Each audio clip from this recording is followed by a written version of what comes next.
Formula जितना भी लिखाया गया है वो याद हो गया क्या?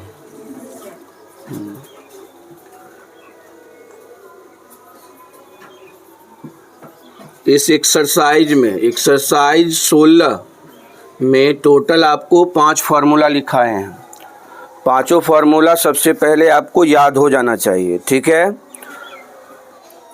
एक सवाल में कह रहा है रिक्त स्थानों को भरें, ठीक है ना। 1 नंबर में सवाल है, एक लंबवृत्तीय बेलन की त्रिज्या 7 cm और ऊंचाई 5 cm, तो उसके वक्र पृष्ठ का क्षेत्रफल डैश होगा। लंबवृत्तीय बेलन यानी बेलन का त्रिज्या दिया है और ऊंचाई दिया है। तो सबसे पहले 1 नंबर देखना है।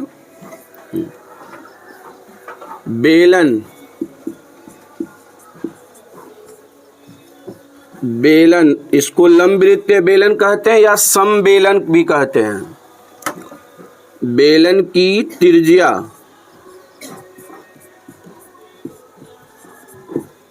की त्रिज्या, कोष्ठ में r बराबर दिया है 7 cm।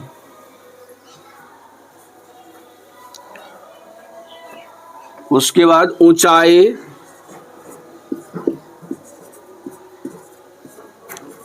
ऊंचाई मतलब h, यह दिया है 5 cm। इसमें क्या कह रहा है, उसके वक्र पृष्ठ का क्षेत्रफल। तो उसके वक्र पृष्ठ का क्षेत्रफल का मतलब किसका? बेलन का वक्र पृष्ठ क्षेत्रफल। यहाँ लिख देना बेलन का वक्र पृष्ठ क्षेत्रफल। बेलन का वक्र पृष्ठ क्षेत्रफल का सूत्र 2πr/h होता है। यह सूत्र लिख देना है। तो 2 पाई का मान बताया गया था ना, पाई का मान 22/7 गुना r का मान 7 और h का मान 5, ठीक है। ये बेलन का वक्र पृष्ठ क्षेत्रफल है। बेलन का वक्र पृष्ठ क्षेत्रफल 7 से 7 क्या हो जाएगा? कट जाएगा। ये देखिए, इसको सबसे पहले 2 गुना 5 करेंगे 10, 10 गुना 22, 220 cm²। आंसर यही भरा जाएगा, मतलब डैश में 220 cm²।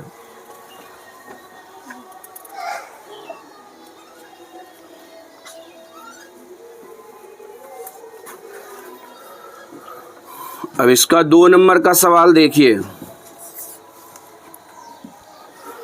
कह रहा है एक लंबवृत्तीय बेलन की ऊंचाई 7 cm और आधार का व्यास 10 मीटर है। 7 मीटर ऊंचाई है, आधार का व्यास 10 मीटर है। तो बेलन का आयतन क्या होगा उसमें भरने के लिए कह रहा है। तो इसमें पहले लिख देना है बेलन की ऊंचाई,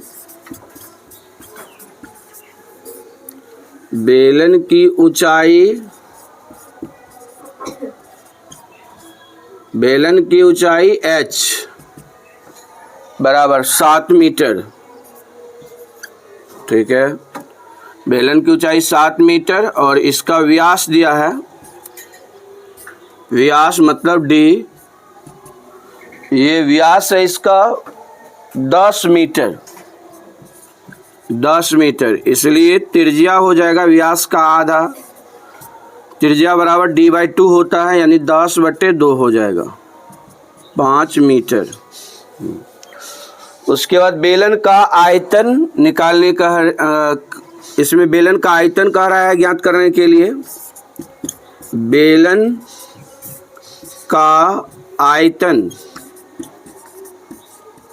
का आयतन बराबर सूत्र होता है πr²h, πr²h। तो पाई का मान 22/7, r² मतलब r का मान 5 आया है, 5 का स्क्वायर गुना h का मान 7। तो 7 से 7 ये कट जाएगा, ठीक है। तो ये हो जाएगा आपका 22 गुना 25, 5 का स्क्वायर 25। तो 22 गुना 25 कर देना है। तो 550 हो जाएगा,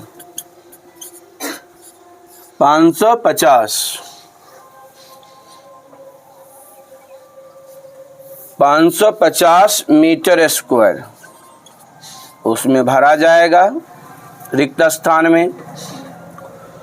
चलिए अब इसमें तीसरा नंबर की सवाल को हम लोग पढ़ेंगे। तीसरे नंबर की सवाल की ओर ध्यान देंगे।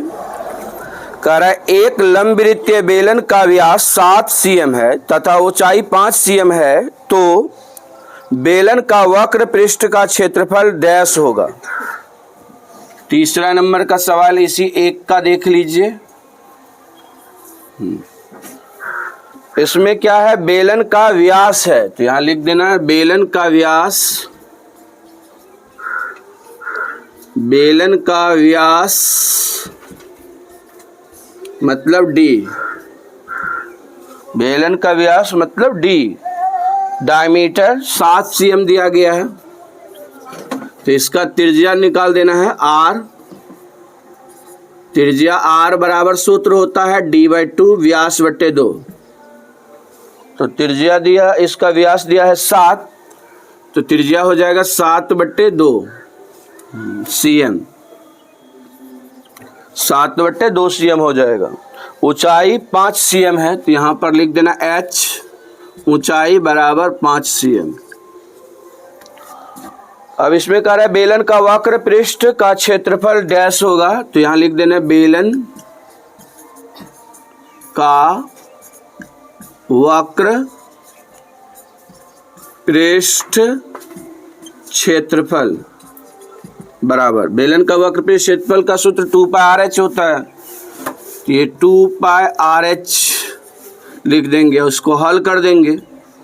2π का मान 22/7 गुना r 7/2 और गुना ऊंचाई 5। सबसे पहले 7 से ये 7 कट जाएगा, 2 से ये 2 कट जाएगा, 22 गुना 5 करेंगे 110 cm स्क्वायर हो जाएगा आंसर। तो ये हो गया आपका तीसरा नंबर का सवाल। एक में 3 को सवाल दिया गया था। अब 2 का 1 नंबर का सवाल देखिए। 2 का 1 में कह रहा है किसी समबेलन की त्रिज्या, समबेलन कहे या लंबवृत्तीय बेलन कहे या लंबवृत्तीय या बेलन कहे, सब एक ही मतलब है, ठीक है ना। किसी समबेलन की त्रिज्या 7 cm है, यानी कि बेलन की त्रिज्या ही इसको माना जाएगा, समझा जाएगा। बेलन की त्रिज्या, बेलन की त्रिज्या r, इसका त्रिज्या दिया है 7 cm, 7 cm और ऊंचाई h बराबर 10 cm। और इसमें कह रहा है कि बेलन का वक्र, उसके वक्र पृष्ठ का क्षेत्रफल क्या होगा। यहाँ लिख देना है बेलन का वक्र पृष्ठ क्षेत्रफल बराबर, बेलन का वक्र पृष्ठ क्षेत्रफल बराबर सूत्र है 2πRh, 2 गुना 22/7 गुना 7 गुना और r का मान 7 हो गया, h का मान 10, 7 से 7 कट गया। सूत्र लिख करके मान बैठा करके हल कर देंगे। 22 गुना 44, 44 गुना 10, 440 cm स्क्वायर आंसर। 2 का 1 नंबर हो गया। 2 का 2 नंबर,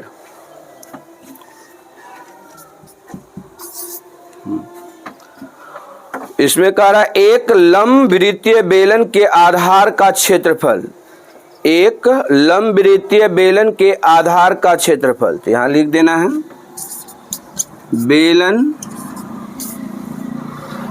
के आधार का क्षेत्रफल बराबर πa स्क्वायर, πa स्क्वायर है, πa स्क्वायर है। और ऊंचाई इसका b है, ठीक है ना। तो सबसे पहले बेलन के आधार का क्षेत्रफल दिया है। ध्यान दीजिए, बेलन जो होता है कुछ इस टाइप से होता है, आपको बताए थे आकृति में। ये बेलन कुछ इस टाइप का होता है, ठीक है। इसका आधार को अगर देखिएगा तो ये वृत्त के जैसा होता है, ठीक है ना। ये आधार देख रहे हैं ना, ऊपर एक है वृत्त और नीचे एक वृत्त है। कल बताए थे बेलन में दो वृत्त होता है, एक ऊपर होता है और एक नीचे होता है। तो ये आधार का क्षेत्रफल हुआ, बेलन के आधार का क्षेत्रफल, तो मतलब वृत्त का क्षेत्रफल, ठीक है ना। बेलन के आधार का क्षेत्रफल मतलब यहाँ वृत्त है बेलन का आधार, तो वृत्त का क्षेत्रफल होता है pi R square. Pi R square होता है, ये बराबर हो जाएगा पाई ए स्क्वायर का। तो पाई से पाई कट जाएगा, स्क्वायर से स्क्वायर कट जाएगा, मतलब आर बराबर ए होगा, त्रिज्या आ गया। और ऊंचाई दिया गया है, ऊंचाई क्या दिया गया है, बी दिया गया है सवाल में, ऊंचाई बी है। हाँ, तो इसका वक्र पृष्ठ का क्षेत्रफल क्या होगा, तो लिख देना है बेलन का वक्र पृष्ठ, बेलन का वक्र पृष्ठ क्षेत्रफल बराबर सूत्र होता है क्या, 2 पाई आर एच। तो यहाँ पर लिख देना 2 पाई आर के जगह पर ए और एच के जगह पर बी, 2 पाई ए बी। इसका आंसर हो जाएगा 2 का 2 नंबर, 2 का 2 नंबर में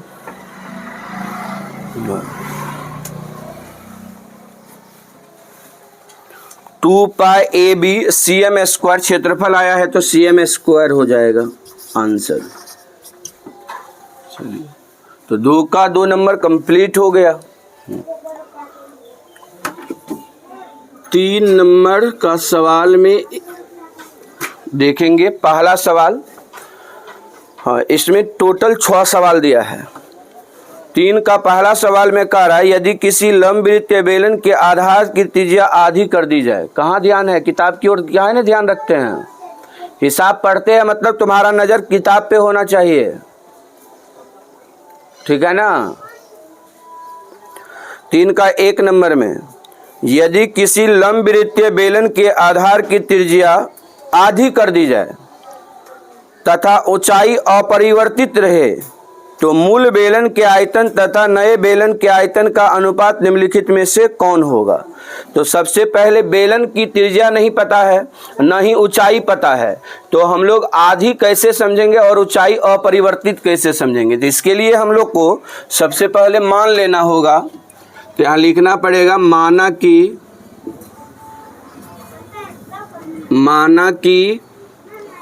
बेलन, माना कि बेलन का व्यास क्या है, व्यास नहीं, क्या दिया है, त्रिज्या की बात कहा है। माना कि बेलन का त्रिज्या आर है और ऊंचाई h है, ऊंचाई h है, ठीक है। तो बेलन का, इसमें किसका बात कहा है, तो इसमें कहा बेलन का आयतन, ठीक है ना। तो ये हो जाएगा बेलन का आयतन, यहाँ से बेलन का आयतन, बेलन का आयतन बराबर सूत्र होता है pi R square H, pi R square H हो जाएगा। अब नए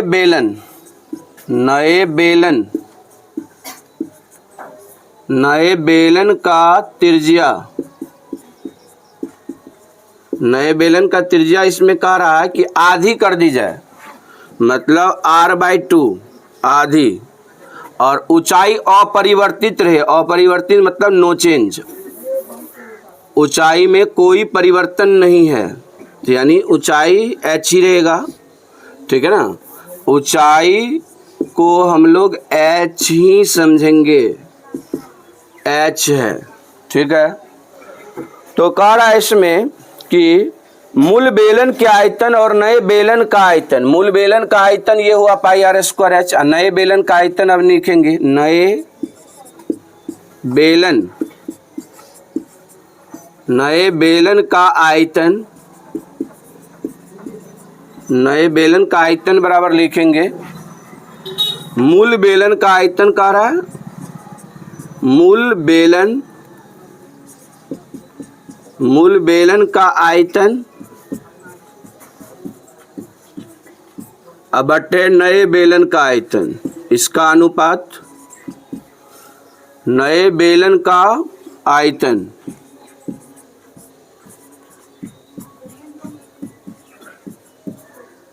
नए बेलन का आयतन।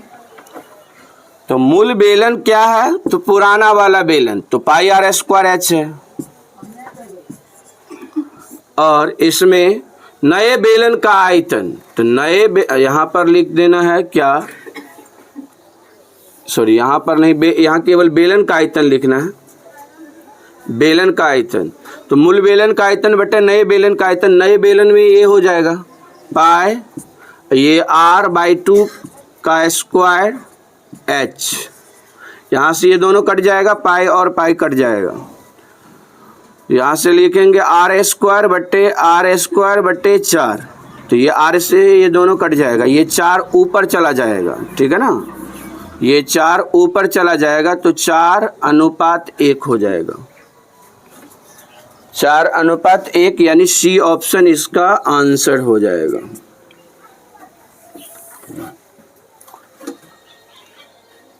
दूसरा नंबर का सवाल अब देखना है, कह रहे यदि किसी सम्मेलन की त्रिज्या एवं ऊंचाई दुगुनी कर दी जाए, त्रिज्या एवं ऊंचाई दुगुनी कर दी जाए, त्रिज्या को भी और ऊंचाई को भी दुगुनी कर दी जाए, तो सम्मेलन का आयतन कितना हो जाता है। तो सबसे पहले यहाँ पर लिख देना है बेलन का त्रिज्या, माना बेलन का त्रिज्या, माना बेलन का त्रिज्या बराबर r, ठीक है, और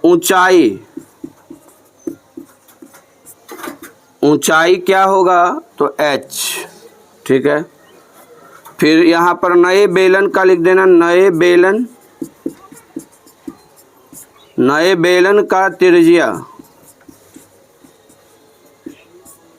2r, और ऊंचाई भी 2h हो जाएगा, दुगुना कर दिया है, ऊंचाई 2h। तो कह रहा है कितना हो जाएगा, बेलन का आयतन कितना गुना हो जाएगा, तो यहाँ पर लिख देना है क्या लिखना है, वृद्धि, बेलन के आयतन में क्या वृद्धि होगा, आयतन की वृद्धि पूछ रहा है, तो यहाँ लिख देना है नए बेलन का आयतन बट्टे मूल बेलन का आयतन, मूल बेलन का आयतन, मूल बेलन का आयतन। तो नए बेलन का आयतन होगा पाई आर स्क्वायर एच, सूत्र होता है, लेकिन इस पे मान बैठेगा, तो पाई आर स्क्वायर मतलब 2r का स्क्वायर इंटू 2h, बट मूल बेलन का आयतन हो जाएगा पाई आर स्क्वायर एच। अब इसको पाई से पाई को पहले काट देना है, h से h को काट देना है, यहाँ पर हो जाएगा 2r का होल स्क्वायर, तो ये हो जाएगा कितना 4r स्क्वायर, 4r स्क्वायर गुना 2 तो 8r स्क्वायर बट्टे r स्क्वायर, r स्क्वायर से r स्क्वायर कट जाएगा तो 8 आया, तो 8 गुना हो जाएगा इसका उत्तर में, 8 गुना, बी ऑप्शन। बी ऑप्शन इसका आंसर हो जाएगा।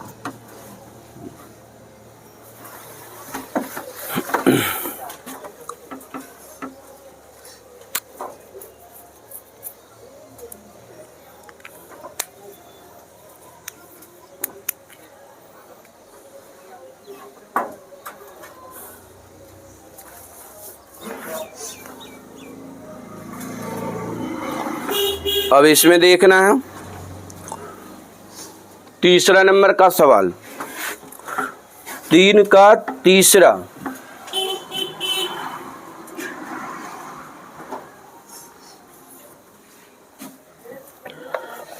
तीन का तीसरा में कह रहा है यदि किसी बेलन की त्रिज्या दूनी एवं ऊंचाई आधी कर दी जाए।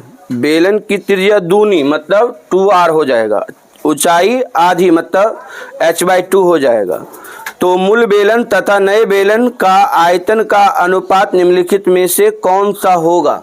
चलिए, तो इसके लिए सबसे पहले वही बात मानेंगे, माना कि बेलन का त्रिज्या बराबर r, ऊंचाई बराबर h।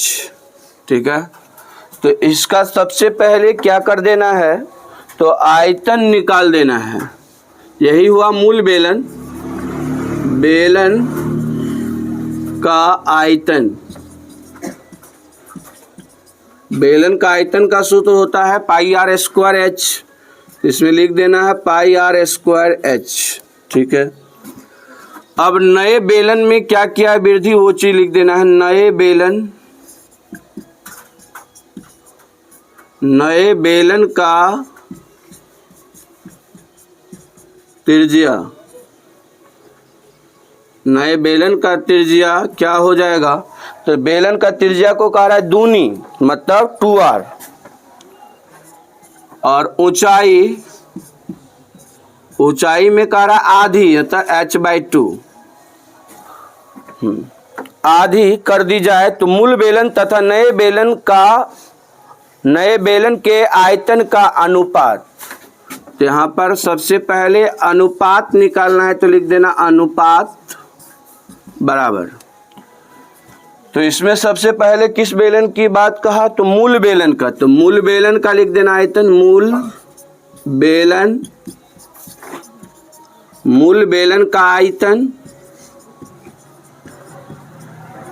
बटे नए बेलन का आयतन। नए बेलन का आयतन, नए बेलन का आयतन। तो मूल बेलन का आयतन क्या है ना, πr² है, πr² है। इसका नए बेलन का आयतन क्या हो जाएगा, तो πr², इसमें भी होगा r का मान 2r है, 2r का स्क्वायर इंटू h/2 है। पाई से पाई कट जाएगा, h से h कट जाएगा, ये दो ऊपर चला जाएगा। ठीक है, तो यहाँ हो जाएगा r² गुना 2 बटे नीचे 4r² हो जाएगा, 4r² हो जाएगा। r² से r² कट जाएगा, 2 × 2, 2 दूना 4, यानी 1:2 इसका आंसर हो जाएगा। तीसरा का 1:2, सी ऑप्शन। बहुत ही इंपॉर्टेंट ऑब्जेक्टिव सब है, ये क्लास 10th में भी पूछा जाता है। ठीक है,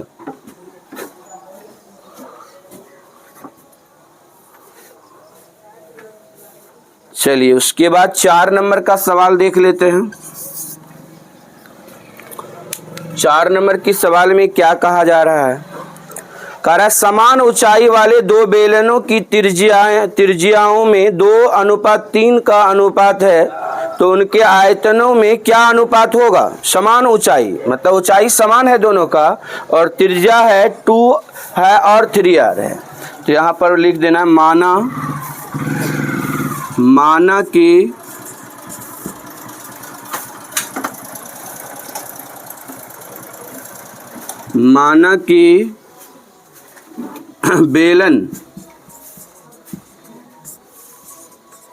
माना कि बेलन का त्रिज्या बराबर 2r,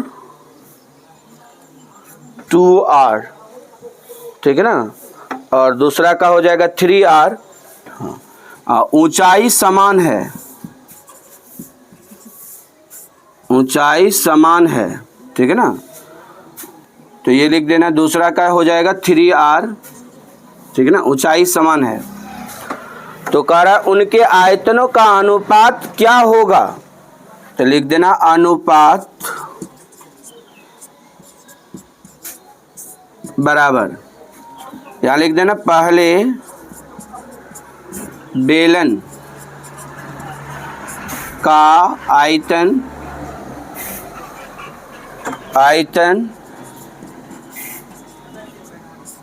बट्टे दूसरे बेलन का आयतन, दूसरे बेलन का आयतन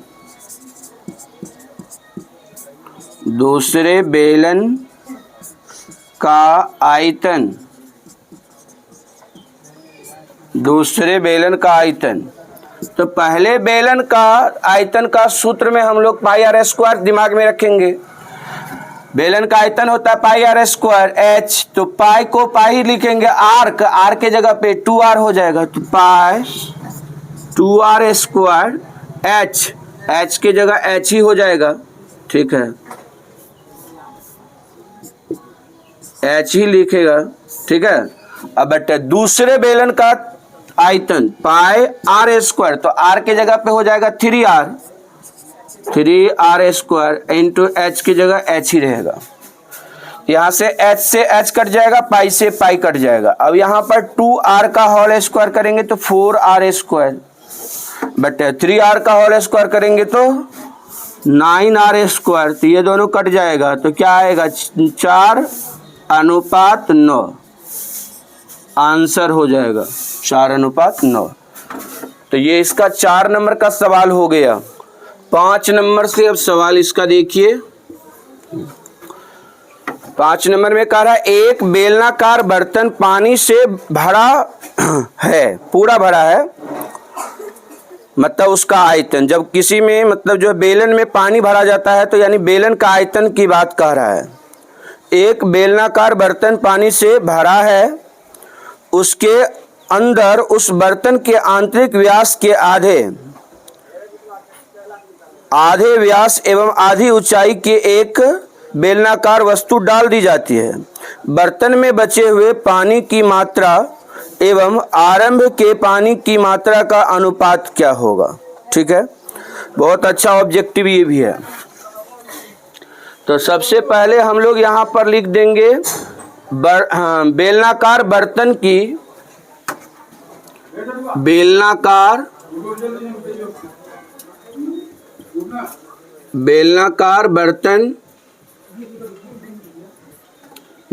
बर्तन की त्रिज्या r तथा ऊंचाई h, ये मान लेते हैं, माना गया है, ये दोनों चीज माना गया है, तो यहाँ लिख देना माना, हाँ यहाँ भी लिख देना माना, ये दोनों चीज माना गया है। तो इसका सबसे पहले आयतन निकाल लेंगे, लिख देना है आयतन, बेलन का आयतन, बेलन का आयतन का सूत्र पाई आर स्क्वायर एच लिख देंगे, ठीक है।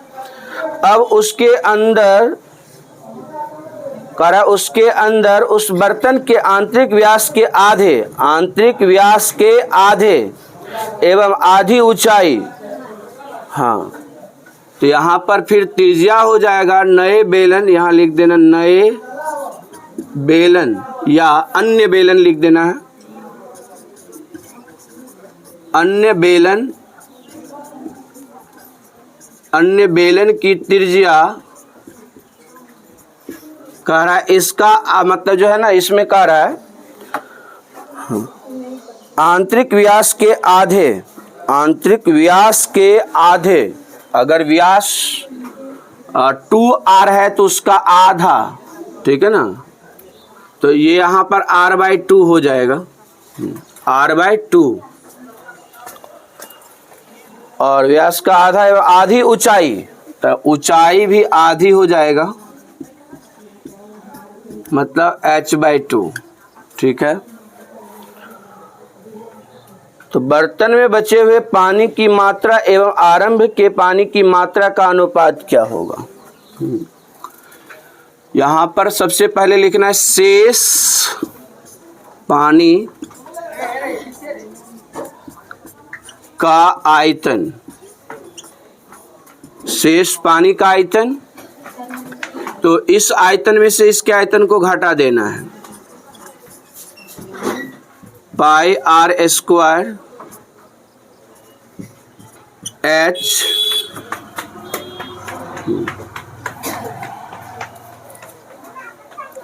अब इसको हल कर देना है, पाई r square h minus pi r square h बटे 2 का स्क्वायर 4, 4 दूना 8, हल करेंगे 8 पाई r square h minus pi r square h बटे 8, तो इसको हल करेंगे तो 7 पाई r स्क्वायर h बटे 8, ये समान राशि में से घट जाएगा, 7 पाई r स्क्वायर h बाय 8। अब इसमें कह रहा है बचे पानी की मात्रा एवं आरंभ के पानी की मात्रा, आरंभ में पानी का मात्रा इतना होगा, तो इतना से इसमें भागा दे देना है, ठीक है ना, तो इतना में भागा दे देना है। तो क्या पूछ रहा है, इसमें अनुपात पूछ रहा है, तो अब लिखेंगे अनुपात पूछ रहा है, अनुपात, अनुपात में क्या पूछ रहा है कि इसमें कह रहा है बर्तन में बचे हुए पानी की मात्रा, तो लिख देना बर्तन में बचे हुए पानी की मात्रा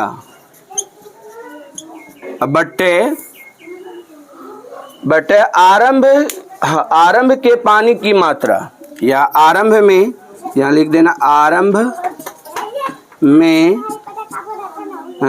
आरंभ में पानी की मात्रा, ठीक है।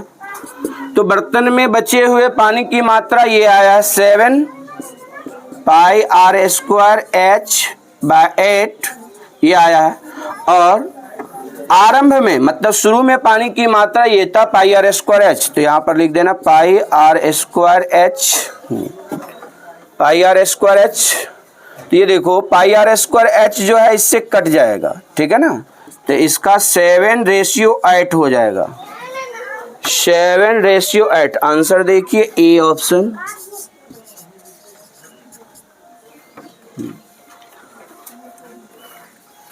तीन का 1 नंबर,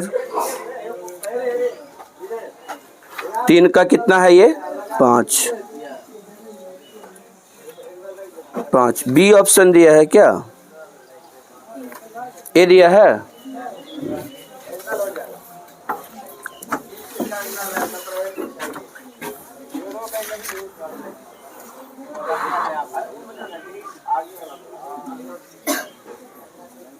कितना नंबर है, 3 का नंबर है ना, 3 का ना, 3 का 5 नंबर, इसमें बी दिया है तुम लोग में, हाँ ए है।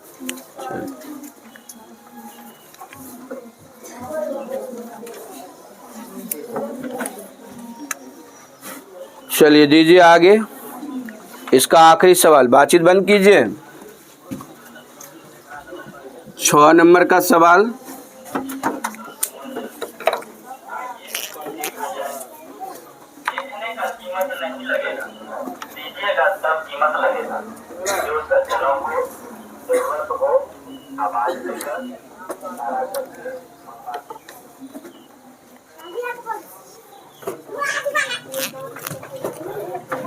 अब इसका 5 नंबर हो गया। 6 नंबर का आखिरी सवाल देखना है।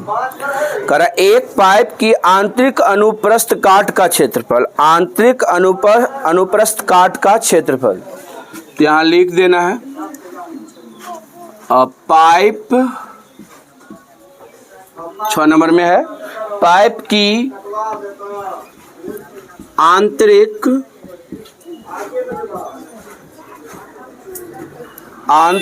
अनुप्रस्थ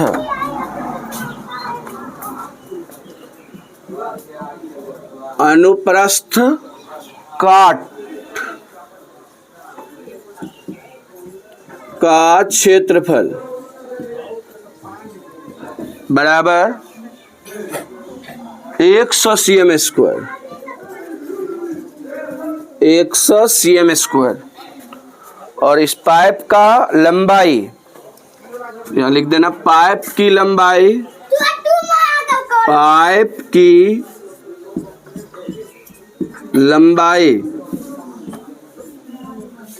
लंबाई है 10 मीटर, 10 मीटर। कह रहा है इस पाइप में कितना पानी समाएगा, कितना पानी इस पाइप के अंदर आ जाएगा, यानी पाइप का आयतन। तो यहाँ लिख देना है पाइप का आयतन। किसी बर्तन में कोई चीज जितना समाता है उसका वो आयतन होता है, ठीक है।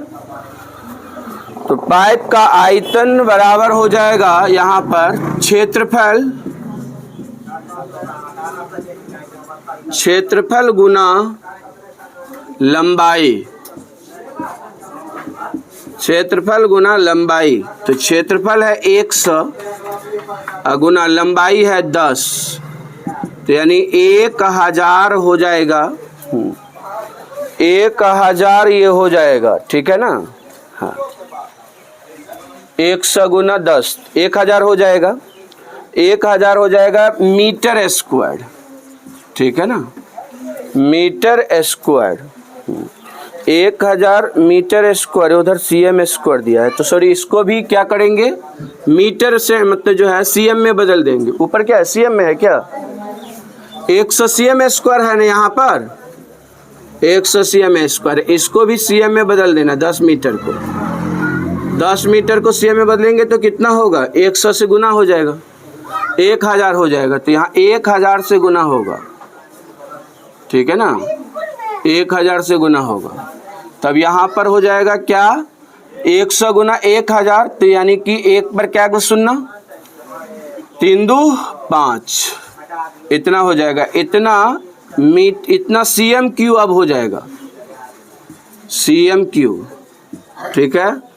अब इसको लीटर में बदलना है, लीटर में बदलने के लिए 1000 से भागा दे देना है, 1000 से भागा दे देना है, ठीक है ना, ये कट जाएगा। 100 लीटर इसका उत्तर होगा, 100 लीटर, यानी सी ऑप्शन हो जाएगा। अब आंसर अपना देख लीजिए किताब का।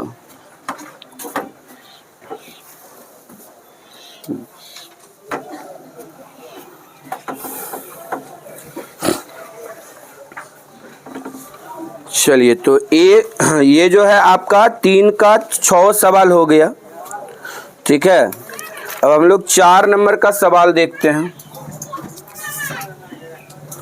कह रहा है एक लंबवृत्तीय बेलन की त्रिज्या 14 cm है तथा ऊंचाई 30 cm है। तो सबसे पहले बेलन की त्रिज्या यहाँ लिख देना है, बेलन है तो लिख देना बेलन की त्रिज्या, बेलन की त्रिज्या r बराबर,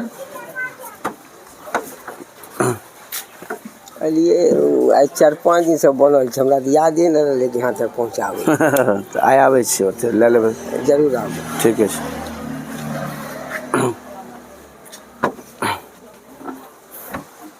बेलन की त्रिज्या, बेलन की त्रिज्या कितना है, 14 cm, यहाँ लिख देना 14 cm, ठीक है। और ऊंचाई 30 cm। तो यहाँ लिख देना ऊंचाई h बराबर 30 cm, 30 cm है। तो बेलन का एक नंबर में कहा वक्र पृष्ठ क्षेत्रफल, 2 नंबर में कहा संपूर्ण पृष्ठ का क्षेत्रफल, तीसरा नंबर में कहा आयतन निकालनी है। सबसे पहले एक नंबर बेलन का वक्र पृष्ठ क्षेत्रफल, बेलन का वक्र पृष्ठ क्षेत्रफल बराबर सूत्र होता है 2 पाई आर एच। तो 2 गुना पाई का मान 22/7 गुना आर, आर का मान 14 और ऊंचाई h का मान 30। तो ये कट जाएगा 2 से, 7 दूना 14, 2 दूना 4, 4 हो जाएगा और 4 गुना करेंगे 22 में तो 88, 88 गुना 3 कर देंगे, 88 गुना 3, 8 तिया 24, 8 तिया 24, 2 26, इस पर एक 0 हो जाएगा, 2640 cm स्क्वायर। 22 दूना 44, 44 दूना 88, 88 गुना 3, 2660 cm स्क्वायर। उसके बाद कह रहा है संपूर्ण पृष्ठ का क्षेत्रफल, बेलन का संपूर्ण पृष्ठ मतलब कुल पृष्ठ, कुल पृष्ठ क्षेत्रफल, कुल पृष्ठ क्षेत्रफल, इसका सूत्र होता है 2 pi R into R plus H. 2 pi R into R plus H बेलन का कुल पृष्ठ क्षेत्रफल का सूत्र है। तो 2 इंटू पाई का मान 22/7 गुना आर, आर का मान कितना है? तो आर का मान 14 है, 14 इंटू, अब क्या आर का मान फिर क्या लिखेंगे 14 ही, अब प्लस ऊंचाई का मान 30।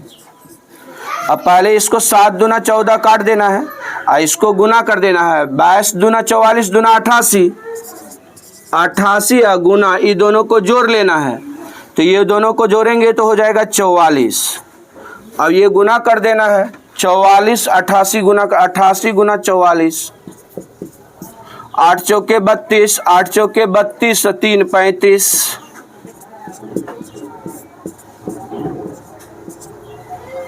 3872 हो जाएगा। तो ये 3872 cm स्क्वायर आंसर हो गया, 3872। ठीक है, इसमें एक चीज और कहा है आयतन निकालने के लिए, आयतन, तो यहाँ निकाल दे रहे आयतन। बेलन का आयतन कितना नंबर? तीसरा नंबर में बेलन का आयतन यहाँ निकाल दे रहे हैं। बेलन का आयतन, बेलन का आयतन का सूत्र होता है pi R square H, pi R square H. Pi का मान 22/7, आर स्क्वायर तो आर का मान 14, 14 का स्क्वायर इंटू एच, एच का मान 30। तो इसको लिख देंगे 22/7 गुना, इसको 14 को 2 बार लिख देना, 14 गुना 14 लिख देते हैं, अगुना 30, तो 7 दूना 14। ठीक है ना, यहाँ पर गुना करेंगे 14 हो गया, गुना करके काट करके ये हो गया। ठीक ना, तो ये 14 गुना 28, 28 गुना 22 गुना 30 करना है। ठीक है ना, तो 22 दूना 44, 44 गुना 14 गुना 30, 14 तिया 42।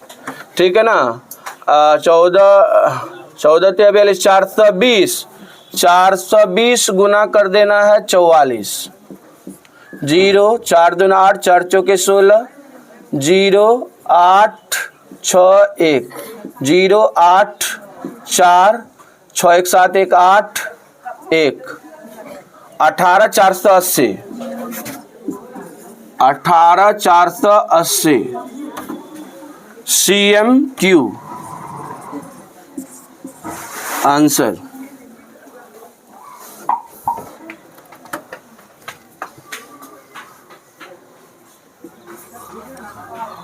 5 नंबर का सवाल देखिए, कह रहा है एक संबेलन का वक्र पृष्ठ क्षेत्रफल।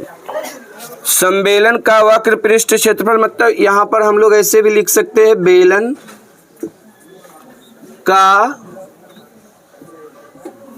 वक्र पृष्ठ क्षेत्रफल।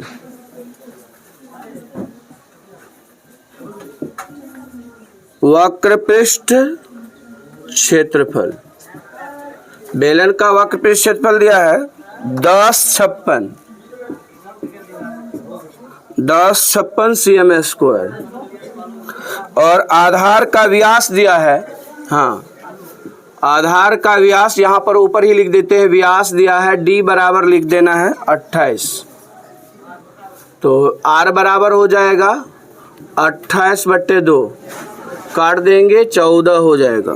चलिए, तो इसमें कह रहा है बेलन की ऊंचाई ज्ञात करने के लिए, ठीक है ना, तो ऊंचाई व्यास दिया था उससे त्रिज्या निकाल लिए और बेलन का वक्र पृष्ठ क्षेत्रफल दिया है 1056, तो बेलन का वक्र पृष्ठ क्षेत्रफल का सूत्र होता है क्या, तो 2πRh बराबर लिख देंगे 1056। अब यहाँ पर मान बैठा देंगे 2 पाई का मान 22/7, r का मान 14 इंटू h बराबर 1056, ठीक है। अब यहां से क्या होगा, ये 7 दूना 14, ठीक है ना, कट जाएगा। अब ये गुना कर देना है, तो 22 दूना 44, 44 दूना 88, h 1056, h बराबर 1056 बटे 88, 88 से भागा लगाएंगे 1056 में। चलिए भागा लगाइए,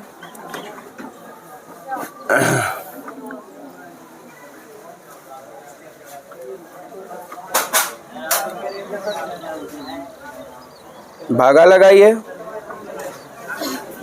88 से 1056 में भागा लगाइए, कितना होता है,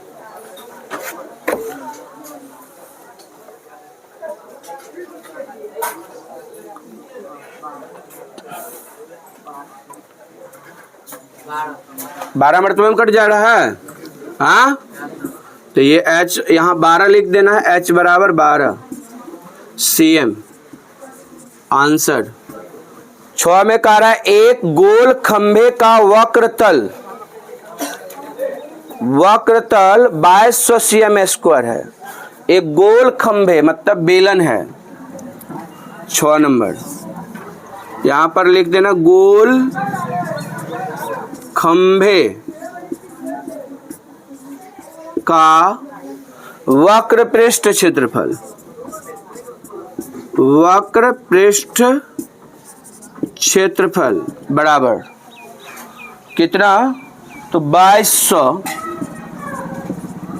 cm स्क्वायर। और इसमें क्या कह रहा है, इसकी ऊंचाई 35 cm है, ऊंचाई दे दिया है। तो सबसे पहले बताइए गोल खंभे का वक्र पृष्ठ मतलब बेलन का वक्र पृष्ठ क्षेत्रफल 2πRh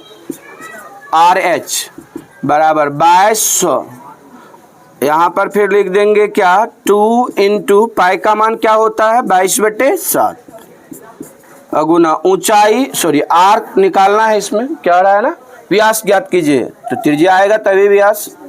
ऊंचाई दिया इसका 35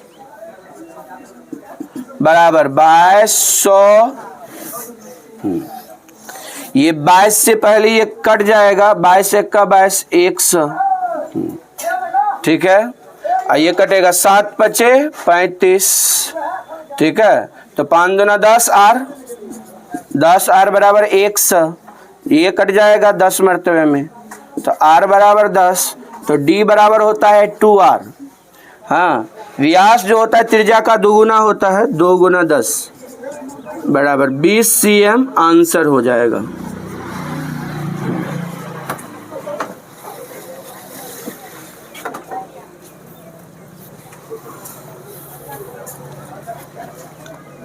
चलिए उसके बाद 7 नंबर का सवाल देख लेते हैं। कह रहा है यदि किसी बेलन का आयतन भी, तो यहाँ लिख देना है बेलन का आयतन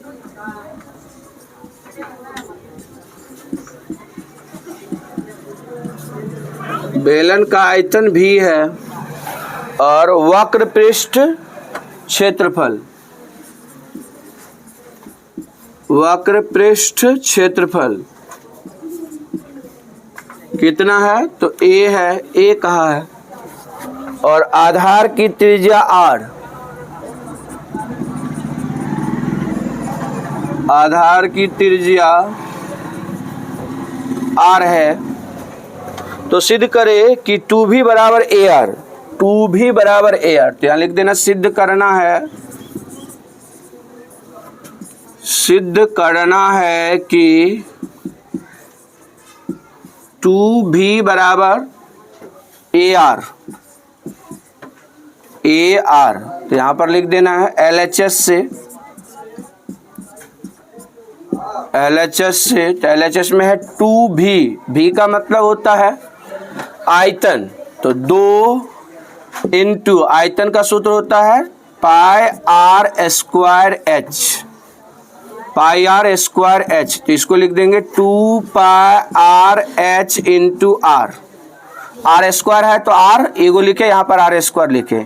यह सूत्र यहाँ तक जो है बेलन का वक्र पृष्ठ क्षेत्रफल का सूत्र होता है 2 पाई आर एच। तो यह इसके लिए हो जाएगा ए और इंटू आर। यहाँ लिख देना LHS बराबर RHS, प्रूव्ड।